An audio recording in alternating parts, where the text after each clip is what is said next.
today. New details emerge in the Kenosha shooting, more riots in Minneapolis, and the RNC Night 3. We've got a lot coming up, and it starts right now.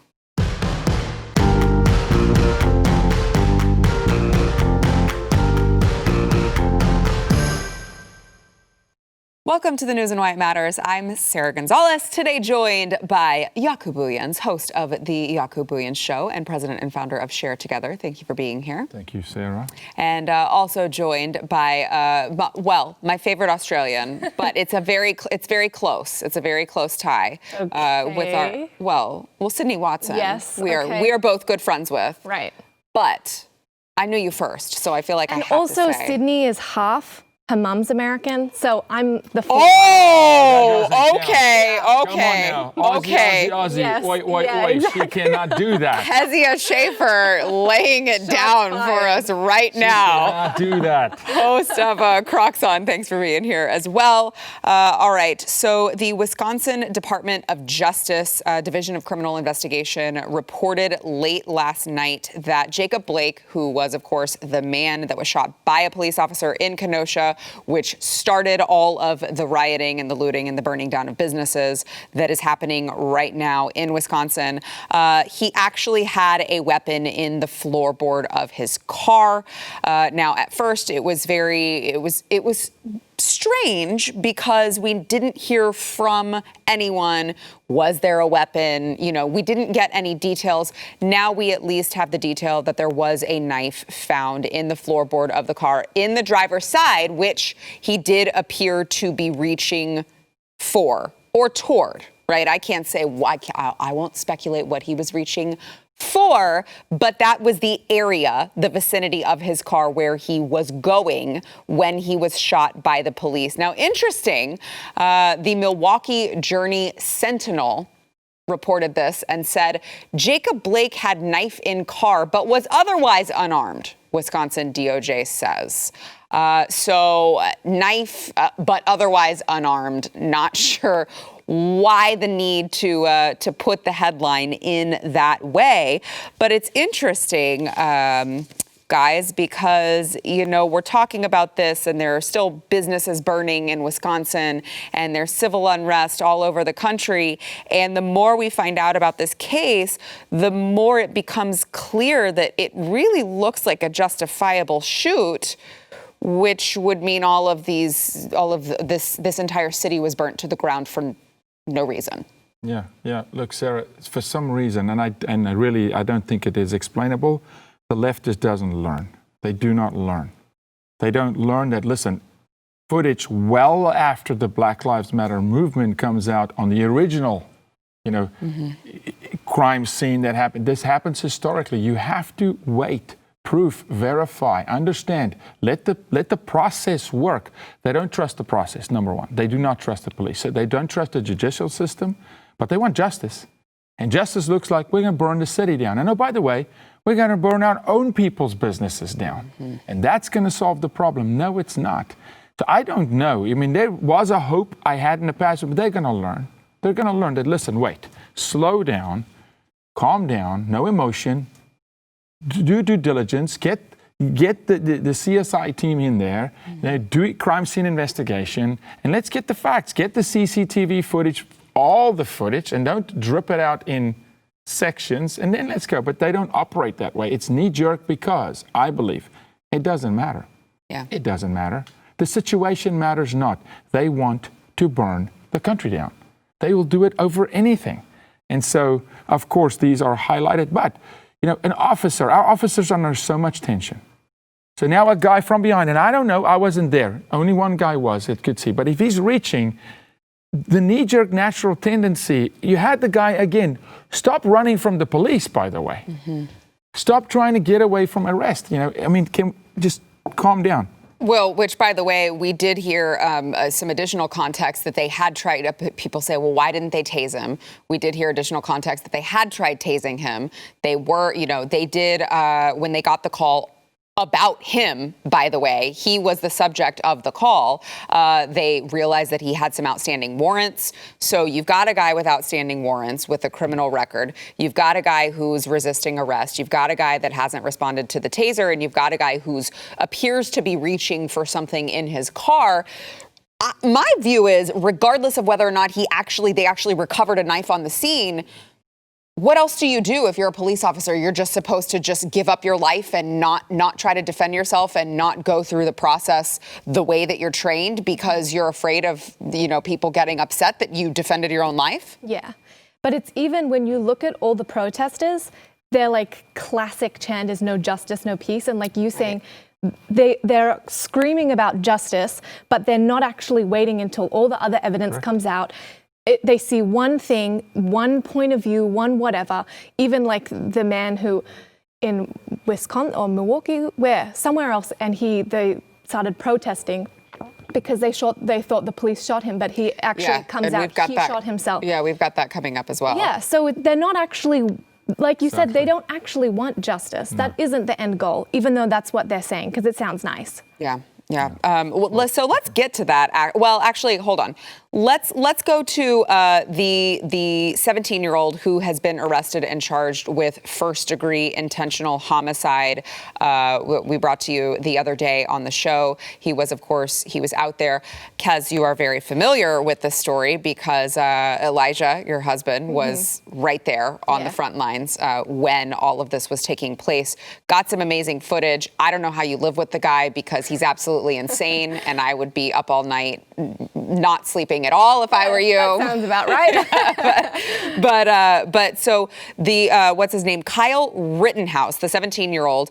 There are some additional video camera angles that have emerged showing him trying to run away from these rioters. The rioter who ultimately got shot in the head by Kyle, it appears that he's throwing something at him. He's still the aggressor. And then finally, Kyle turns around and fires off a couple shots. And again, the guy keeps coming until he appears to be shot in the head. But here's a little bit of what these angles looked like. So he's running away. For those of you watching on podcast, they're throwing things at him. He misses the first time. The guy keeps coming. He immediately circles back to check. Shot him. Pulls out his cell phone. He laid him out. He laid him out, you guys. And obviously who he is dialing there, we don't have details on at this time. But this is not a guy who is, killing people for the sake of killing people, it appears, when you look at the actual evidence, the video documentation of what happened. My thing too is that this man that unfortunately is deceased now, 36-year-old Joseph Rosenbaum, who, by the way, was in the sexual predator database. So not what I would call a good guy, not to say that he deserves to die, but just for clarification here. But he's chasing this 17-year-old who has a gun. The first shot's fired off. You don't see him let up. He continues to go after him. Kez, have you heard from Elijah, or do you have any indication, what would prompt him to do that? Because I'm thinking, someone fires at me, I'm running. How are these people still going after him? Well, from the sort of layout that Elijah gave me, the protesters, the whole gang, were trying to light a gas station on fire, which is obviously very dangerous and could blow up the whole town. So I know that this young man, Kyle, and a few of the other guys that were out there protecting with the guns and stuff like that were trying to put out the fires and stop them from doing that. And then somehow the protesters got angry, whatnot, started chasing them. Kyle, at I don't know if it was this man Joseph or another guy, because there was a couple of them that were ganging up on him, had a skateboard, were trying to bash him in the head with it. He was really under attack and running, and they were throwing things. And then I guess he's self-defense. Right. So, and that's just from my understanding of it, so don't quote me on it as played to play fact or whatever. Right. Yeah, it seems like it really was a self-defense sort of thing. What are your thoughts when you see something like this? I am really, really heartbroken. And also one thing I want to point out is all these people out here are like young men. They're not grown adults. Right. It's the young 17-year-old boys who are defending businesses and stuff. Why is it our young men who are out there fighting? Not the police. Who's there? So I'm just like, I feel really sad. And I'm just thinking like, what's the parents of this boy thinking and what's he thinking now? I know he's in prison or something at the moment. So I just think it's really sad. Yeah, Yaku. You're making such a good point. We're seeing the result of a generation or two's neglect to raise young, amazing, strong men. These boys have father wounds. These boys are desperate for attention. Both sides, both those gentlemen. The group that's doing the protest, burning the city down, I've said it before, they're behaving like 3-year-old toddlers throwing a tantrum where they need attention. They're attention deprived. They don't have purpose. They don't have vision, right? Now, you have a man here who has a weapon, a gun, who's the one running away. Let's pause there for a second. If the notion is to be the aggressor, he goes to this event, if you can call it that, right? To defend a gas station that's not his property. He's trying to be an upstanding citizen to defend something. He goes with the intent to show force. He has a weapon and does not use the weapon at the first opportunity, right? But runs away. Pay attention to that for a second, because intent is very important in court. What was the intent? Well, he's being charged with intentional homicide. I know, and this is why I'm saying this. Yeah. Can't make that according. I'm not a lawyer, okay? Right. So, but I'm just saying he's there. The first witness of violence would have been him seeing they light something on fire. Did he just open fire? No, right? He runs away. He's pursued. He shoots some shots. Did he aim at the guy or not? We don't know. There's too much, right? But let's say he wasn't. It's warning shots. The guy keeps pursuing. Right. Now your life's in danger, okay? Now it's self-defense. It's tragic. It's tragic to lose a life, right? But this kid is being thrown under the bus at this point. Now, I don't know whose weapon it is or what. But when I just look in and say, did he just go randomly and just start opening fire at the first sign of somebody, standing against him? No, Obviously absolutely not. Yeah. All important points here at the table. We've got more to come. First, we want to thank our sponsor, Rough Greens. So if you are a dog owner, our dogs are our family. We let them up on the couch when we shouldn't, and they're very dirty animals, honestly. I don't know why we do it, except that we love our dogs, and they don't live long enough with us. That's the only downside to having a dog, is that they don't live long enough. But if you want to prolong your dog's life and make sure that they thrive and they are the healthiest that they can be, you got to get Rough Greens. Rough Greens by VitaSmart. So Rough Greens, what they do is they add all of the nutrients that your dog needs to thrive: vitamins, minerals, antioxidants, probiotics, omega oils, all of those things that they're not getting from their dry dog food because they kill it all out of it before they put it on the shelf. This adds all of those things back into your dog's diet. So you might be buying the most expensive dry dog food on the market. Your dog's not getting everything that they need from the dry dog food. But Rough Greens, it's a supplement. You put it on top of the dog's food. You don't have to switch the food. You can keep using your food that you use, put it on top of the dog's food, and it will put all of those things back in and promote a happier and healthier lifestyle, especially if you have a really picky eater like we do. Oh my gosh, she would not eat her breakfast until dinner time. And it drove me nuts because I was like, you're a dog. You're supposed to want to eat everything. Now she eats it, and we know that she is getting the nutrients that she needs to live the longest, healthiest life possible. You can take the Rough Greens 14-day Jumpstart Challenge today for $14.95. You will see the difference in your dog in those 14 days or less. You can go to roughgreens.com/blaze. That is RUFF greens.com/blaze. Back in a minute. During all of these riots that we have been covering in Wisconsin, the mother of the man that was killed by police, Jacob Blake, the mother of Jacob Blake, She had some thoughts when she went on Don Lemon's show on CNN on what was going on, the rioting, and she actually apologized to President Trump, which I don't think Don Lemon was ready for. I don't think he probably handled that very well in his inner monologue. But here is Jacob Blake's mother with some thoughts on the violent riots. And as his mother, please don't burn up property and cause havoc and tear your own homes down in my son's name. Do you have anything to say, Ms. Jackson, to the politicians who are out there, or anything you want to say? To the presidents or the candidates, or to Trump or Biden or anything like that? For our President Trump, first, I want to say a family member, and I don't know if it was heard or not, said something that was not kind.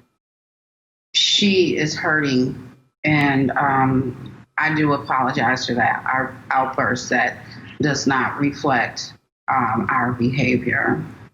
And then also for President Trump, I'm sorry I missed your call.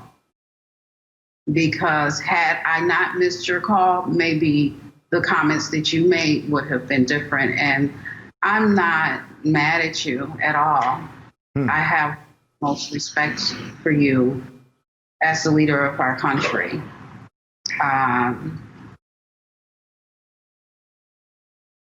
Like I said before, and I'm not saying this to him directly, we should always get the details from the right source before we start throwing bricks.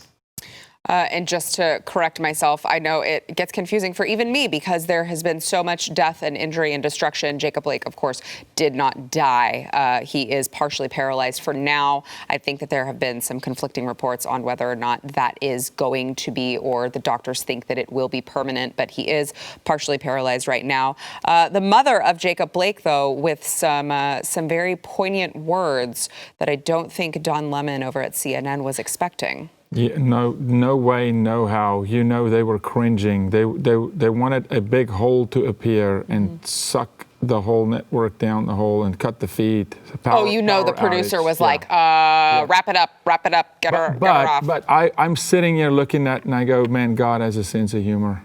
God has an incredible sense of humor. God will take this situation on CNN and bring a true, humble heart of a mother who has sense. Yeah. Her son just got shot, but still she's saying, hey, right and wrong on both sides, and CNN wasn't prepared for that. That's incredible sense of humor because they couldn't cut the feed because she's African American. They wouldn't, right? And so you could see Don's face. He was cringing. He was like, please get this over with.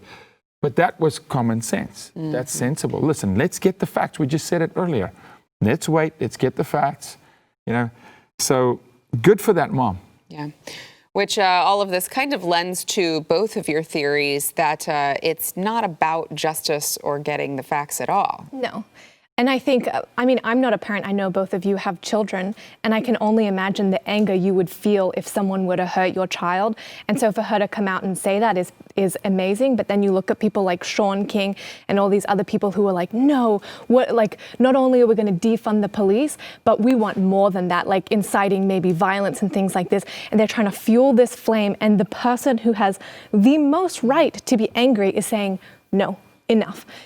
And so like you said, there's something else going on. It's not about justice. It's not about any of this. There's an ulterior motive. They just want to burn it down. Well, we've seen this historically. George Floyd's family came out and said, whoa, why are we burning down cities? Yeah. This is not bringing honor. Historically, those who have the actual right to and hurt so much, no, you don't know how to hurt. Yeah. We're going to pick this cause for you. You don't know how to react. We're going to pick this for you. No, they just, look, they're hoodlums who want to incite violence for any reason. Speaking of CNN's coverage of the riots, you know, it keeps getting like worse and worse with this media spin on all of these protests turned riots, very violent. You know, we had, I think it was MSNBC over in Minneapolis, who was literally giving his report with a building on giant flames behind him. And he's like, well, it's mostly just a peaceful protest over here, as the fire burns right behind him. And you thought to yourself, it can't get any worse than this. And they keep getting worse. Here's just a screenshot. I don't think we need to play the video because I think the screenshot speaks for itself. CNN last night, fiery but mostly peaceful protests after police shooting. I mean, that's not just like a campfire. That's like a car dealership that's just in flames. The cars are just the law against arson, right? What's arson? What are laws? Yeah, right? What? I mean, so all of a sudden now setting someone else's property on fire. Yeah. It's peaceful. Right. Well, I mean, mostly peaceful. I mean, well, like other than all the injuries. It's mostly, we only deaths. burned down one car. We could have burned down the fires. 7. Yeah. Right? Yeah. Right. So, I mean, when you put it into context like that, I mean, it's totally fine. Not only is there huge flames behind him, but he's also got a helmet on and a gas mask around his neck. And you just go, I don't know who he thinks started that fire, but it certainly wasn't the police. Right. Like, who do you think starting that? Yeah, and why do you need all of that gear a for a helmet? mostly Maybe peaceful? because people are throwing bricks and. But what is No, it's mostly peaceful. Oh, sorry, my mistake. But the question I want to ask is, what does that say, though, about the left, what they think of the American people? We're going to show you a picture of fire and tell you it's peaceful, and we are wanting you to believe that it's peaceful. What does that say about what they think? They think the American people are idiots. They think they're stupid. I'm going to show you a car on fire, but it's peaceful. What's the definition of a violent protest? Right. Exactly. Right. Well, okay, so you bring up the point of they think that the American people are stupid, which I agree with you. But I do think that, if anything, all of these riots have shown us that the American people, I don't want to call a subset of them stupid, but I will call them sheep, because we've got what's happening, you alluded to it earlier, Kez, in Minneapolis, looting and rioting again in Minneapolis, and this time it was not due to George Floyd. It was something completely new. So what happened was that the police were accused of shooting and killing a black man, but no details had emerged yet. No one knew anything about it. It was a complete rumor that just got spread, and people said, oh, good, a chance to get some new Nikes, and went and looted and rioted all of these businesses. And then, as it turns out, the police will release the video, hours later? And it shows that it was a murder suspect, and they have very clear-cut surveillance footage of him shooting himself in the face and falling to the floor before the officers even show up on the scene. And still, there was looting and rioting in Minneapolis again before that video even comes out, and I'm sure after. So I don't want to call, a subset of all of these people. I don't want to insult their intelligence, but I have to wonder, how are you not waiting for facts? What kind of sheep just go out and just start doing this without even waiting an hour, 2? If you don't want to call them stupid, then let's call it really what it is. They're deceived. Yeah. They are deceived. I said, I told you the other way, they're under a spirit of deception, which means you can't see clearly. You physically can't see clearly. You are deceived. Yeah. So no matter what, you could put the facts in their hands, Sarah. It does not matter. That woman who's stealing the shoes is operating on, I'm hard done by, they owe me, it's me, and it doesn't matter if a guy gets shot, if they shoot him, a guy jumps off a bridge, what happens? Anything, the straw breaks the camel's back. Anything that would justify, that's right, damn it, I'm gonna get me some. And they're blind. Yeah. And there's this cloud of deception over a subset of our nation that believes, the Don Lemons of the world. Yeah. Kaz, do you agree? Oh, 100% agree. It scales on their eyes. And not only that, I saw a picture where, I don't know if it was in Minneapolis or in Kenosha, they had spray painted Free Palestine. Yes. And I'm thinking, I think that was what does that have to do with police brutality, rioting, this, like thinking, of course, because it's all connected. Because it's not about justice. It's not about police brutality against the black community. A police officer doesn't even need to kill a black man for people to say, police brutality, see, let's burn things down. None of it is connected. They're just looking for excuse to get their Nikes or burn things down. They've got scales on their eyes. They can't see clearly. I would say there's like, a spirit of deception and like a real spirit of death over. But I mean, if you're not religious, then whatever you want to describe it, It is. You're not offending anyone here. Yeah. Okay. There's a culture of life and a culture of death. Okay? And that is November. November is not Joe Biden, Donald Trump. Yeah. Not for a second. Are you choosing life, culture of life? Because that's death. Everything you've shown so far is death. People dying. Yeah. Businesses dying. Economy dying, right? It's a culture of life or a culture of death. And those that embrace death are deceived. 100%. Yeah. All right. Well, we have got more to come, specifically the RNC Night 3, what you may have missed when we come back. It's insanity.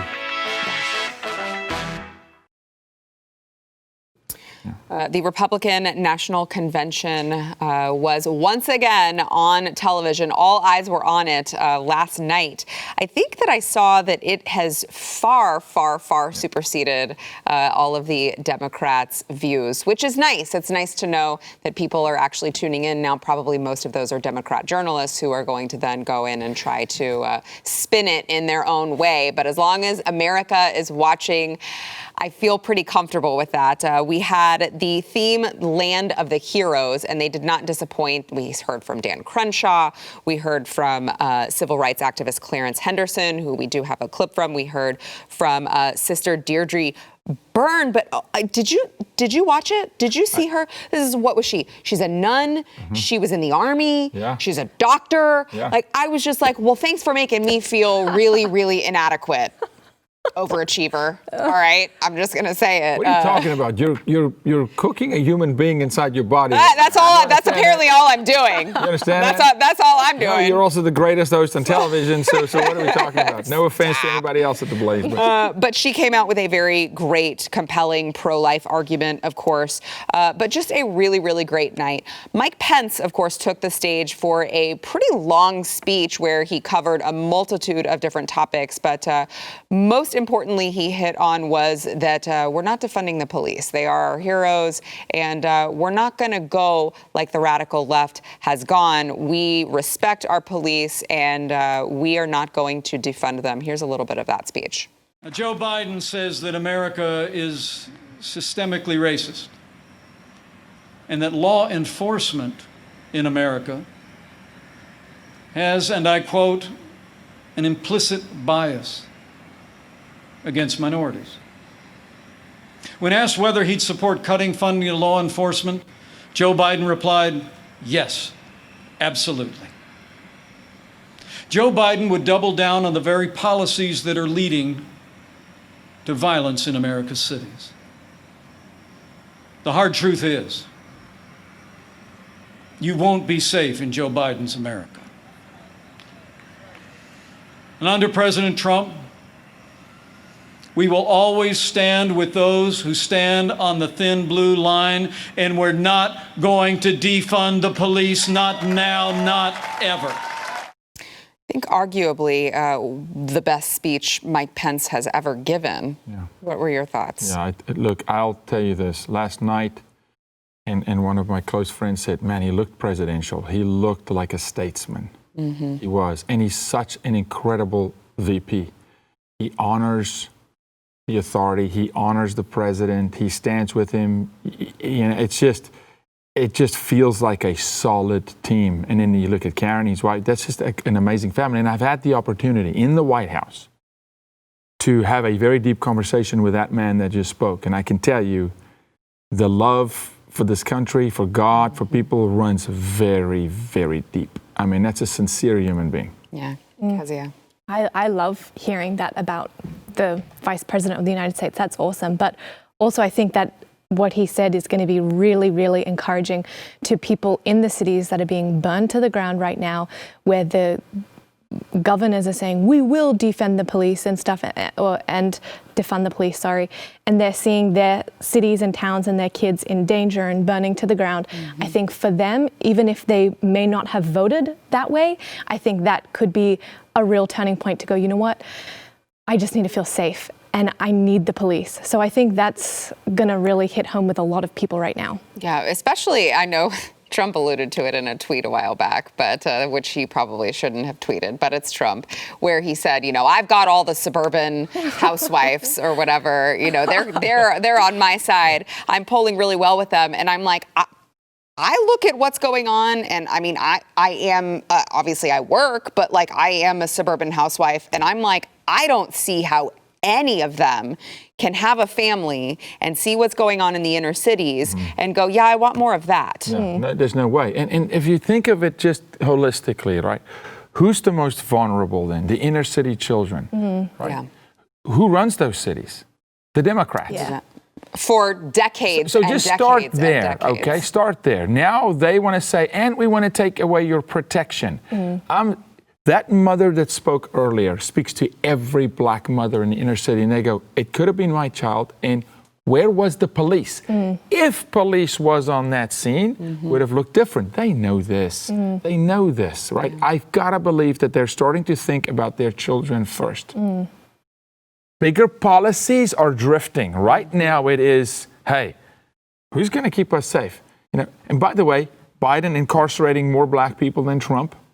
Right? Yeah. But we're going to defund the police to further exploit you, right? But we love minorities. Right.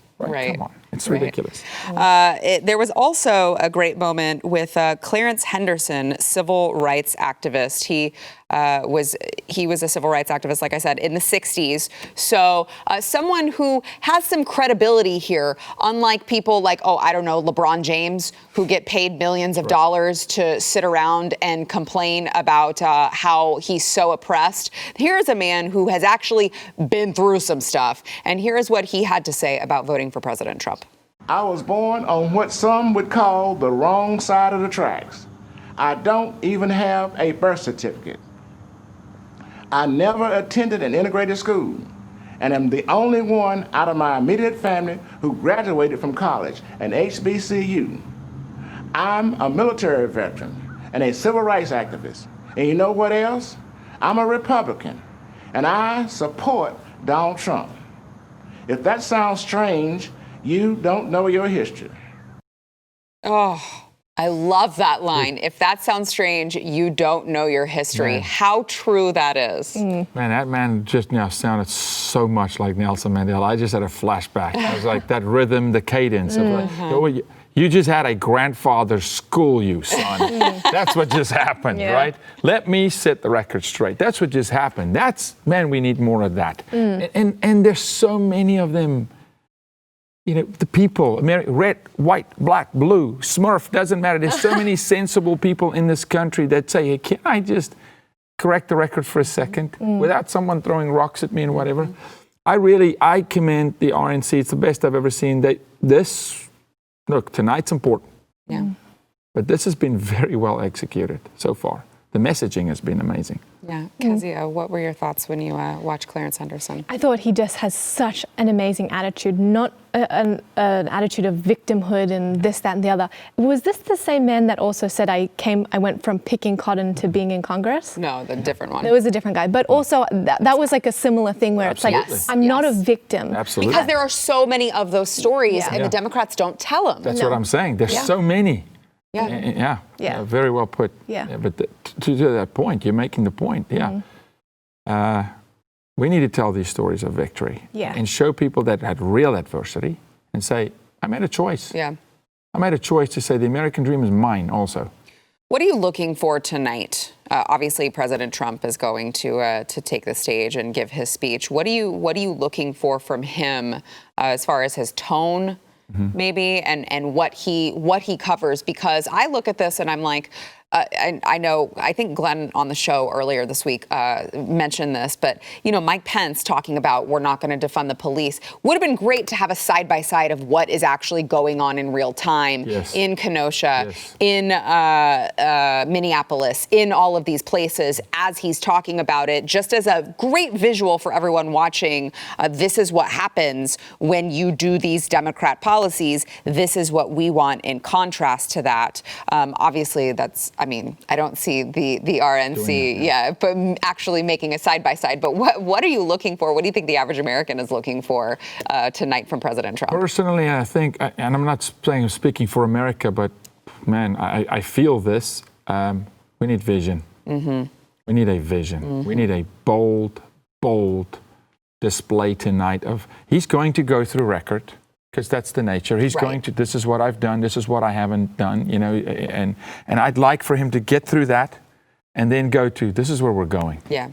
This is where we are going that way. We're going to life. Yeah. We're going to light. We're going to law and order. We're going to sustainability. We're going to your family matters. Your pocketbook matters. We're going to, and not so much, this is how I'm going to cut taxes. No, give the people hope. Give them something to say, yeah, I want that, please. Like on the menu, you want this or you want that? You want that. Yeah, certainly they're not hearing any hope from the Democrats. Kezia, what are your thoughts? What are you looking for? I think Jaco said it so nicely, and I'm just thinking back earlier, you said it's not a choice between Joe Biden and Trump, it's life and death. And I like you said, I would really love it of a declaration of victory and life. That's what you get.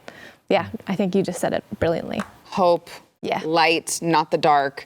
I wonder if he even has to give the contrast of what the Democrats are about. I feel like the American people see it. Yeah. If he can just give them the opposite, instead of hitting them, just hit what he wants to focus on and how his path is different.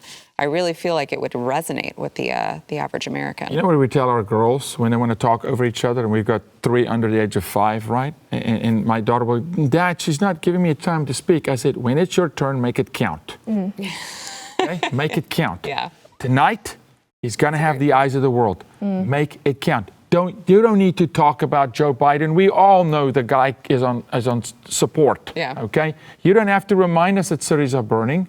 It's all we get. Right. You don't have to go there. Show us why you're different. Where are we going? Yeah. Right? Yep. That's it. Well, we will have all the coverage tomorrow, but we'll be right back.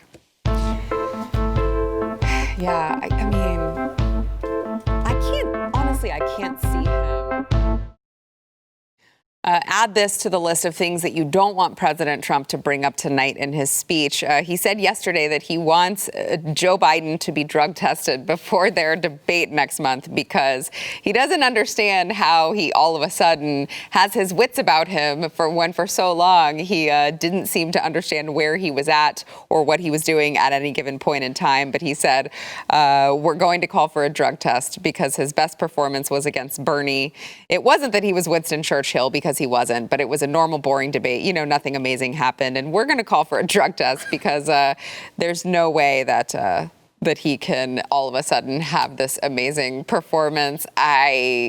No comment on that. But I do want to bring up Nancy Pelosi, who came out earlier today. And, we kept saying, when are they going to start spinning these debates as something that they don't want to have? And then the press started it. And now Nancy Pelosi is latching onto that. She says, well, Joe Biden shouldn't. It's undignified of him to even entertain a debate with Trump for reasons and stuff. Watch. Since you asked about that, I myself, just don't tell anybody I told you this, especially don't tell Joe Biden. I don't think that there should be any debates. I do not think that the President of the United States has comported himself in a way that anybody has any association with truth, evidence, data, and facts. I wouldn't legitimize a conversation with him, nor a debate in terms of the presidency of the United States. Now, I know that the Biden campaign thinks in a different way about this, but I thought what he did in the 2016 was disgraceful, stalking Hillary Clinton like that. I was disappointed that the press didn't say, go back to your station. You're not here. You don't own this stage. You have your own podium. She has hers. So I think that he'll probably act in a way that is beneath the dignity of the presidency. He does that every day. But I think he will also belittle what the debates are supposed to be about. And they're not to be about the skullduggery on the part of somebody who has no respect for the office he holds, much less the democratic process.